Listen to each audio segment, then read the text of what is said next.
How connected are you? Are you making sure you're meeting up with family and friends often? In some way, do you arrange to meet up with people you know for coffee or a chat on a regular basis? Or meet up somehow online just so you're staying connected? Now, when our mood starts to dip, we tend to let our social connections slip, but this is really the time when we need people the most. Do you know someone who has started to disappear off the radar socially? It's probably time to actually reach out for them and just check in that they're okay. Our social connections are actually one of the most important things in helping us to maintain good mental health. Hi, I'm Marianne from One Life to Flourish, and welcome to tonight's episode of Monday Motivation. Are you ready to start building a flourishing life? So if you are, tonight I'm going to be focusing a little bit more on how to maintain good mental health, which is such an important part of that. Now, if you know someone who might find this information really interesting or helpful, please invite them over to see it.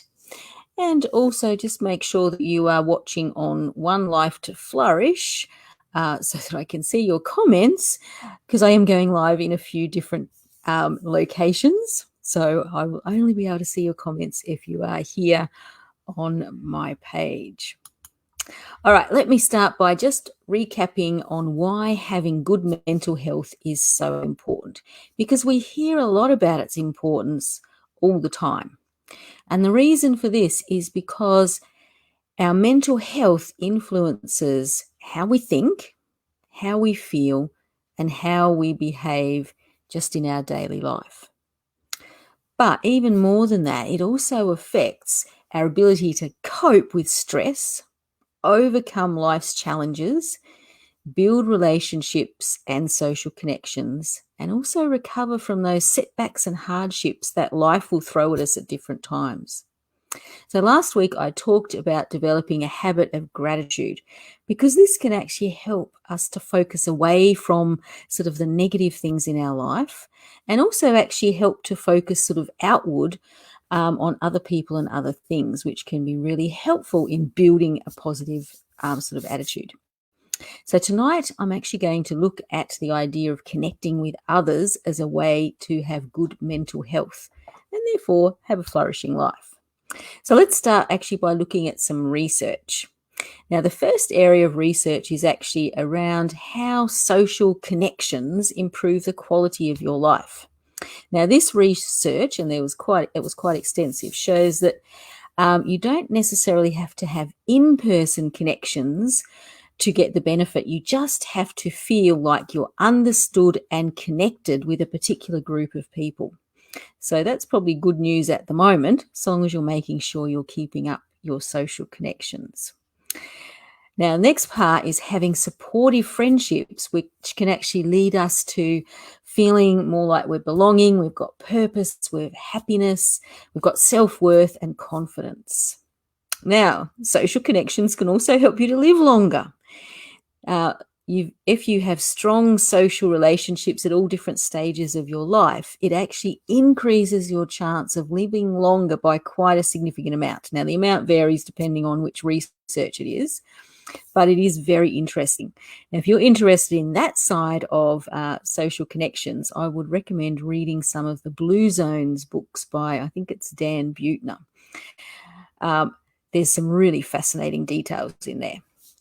All right, continuing on with the research. So it also reduces feelings of stress, and it also reduces the chance that you are going to experience depression and anxiety to kind of a really deep level.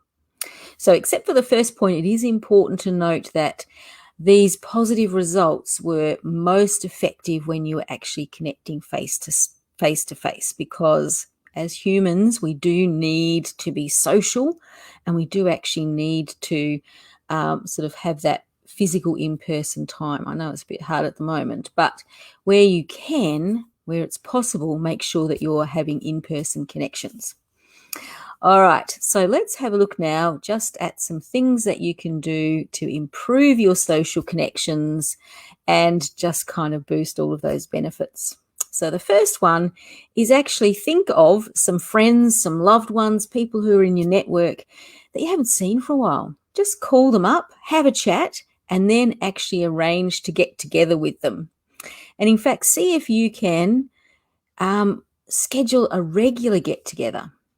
You don't have to go off to a cafe or something like that. You can be a bit more healthy and go for a walk. You could go somewhere interesting like a gallery or somewhere like that. Just think of some different things that you could do, but just have that connection and try and have a range of people that you meet regularly.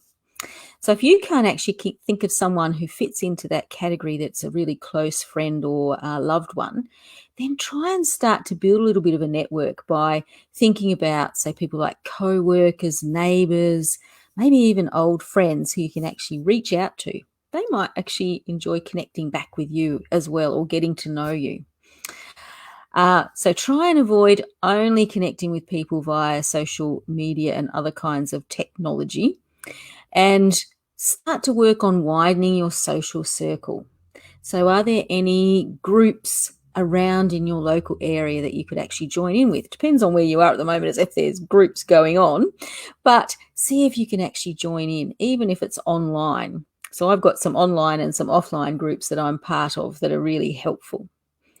And the other thing is just try and be friendly towards people that you're kind of just crossing paths with. You don't know where that will go.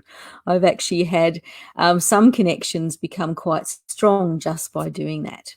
So remember, social connections are so important, particularly at the moment. Just keep your mental health really strong. So try and strengthen the connections you've got and try and grow some new ones. All right. So on that, I'm just going to remind you that I do have a special program that is particularly aimed at helping people improve their overall mental and emotional state, which is my Mind Reiki Kickstart program. We've had some amazing results from people who've actually been part of that, having really big changes in their overall life satisfaction, their ability to be positive about life, and those kinds of things. So if you're interested in that, you can just put mind into the comments and I will get back to you, or else I have put a link there to some further details.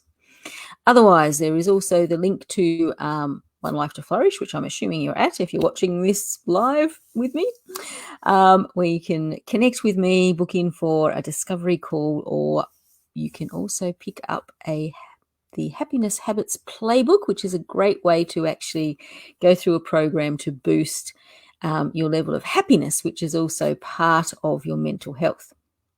All right, thank you for joining me tonight for Monday Motivation. So next week, I'm going to be looking again at ways to boost your mental health. This is such an important part of flourishing, so I'm going to continue going into it a little bit more next week. So make sure that you join me next Monday night for a little bit of motivation to get you through the week and some tips and ideas.